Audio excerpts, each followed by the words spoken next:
Alex Moodie, who's a PhD candidate at Durham University.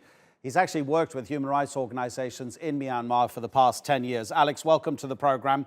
How much do you trust the military's timeline here when it says it's going to give up power after 1 year of a state of emergency?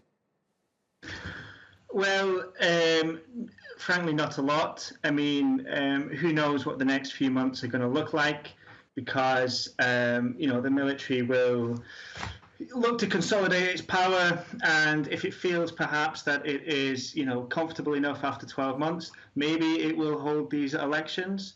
But in all honesty, we don't know if this 1 year timeline is actually going to be stuck to. What do you make of China's veto in the UN Security Council, which was looking to put out a collective condemnation of the coup? Does it indicate support for the military, or rather China's long-standing attitude of not wanting to comment on what it regards as the internal affairs of another nation? It's not a surprise. China has always backed Myanmar in the UN Security Council, vetoing resolutions and preventing any kind of coordinated international action. So, there are very close ties between Myanmar and China. They share a long border, and there are those long-standing investments as well, Chinese investments in Myanmar, which they want to protect. So, unfortunately, China's blocking this sort of coordinated international action at the Security Council is just a continuation of what it's always done. Myanmar has been described by some people as being a bit like the former Yugoslavia in terms of there being very distinct ethnicities in different parts of the country that have come together in some sort of federal system. Then there are a lot of ethnic armies in the country. How do you think the national military is going to react to those ethnic forces?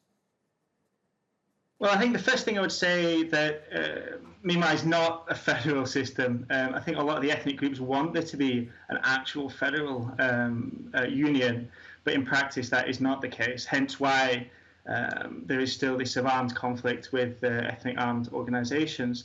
One thing I would say is that the Myanmar military has been attacking and launching offensives on these ethnic armies, coup or no coup, NLD government or no NLD government. In fact, just this last few weeks, they've been launching quite vicious and intense military offensives in Karen State against the Karen National Union, displacing thousands of people. And this was before the coup.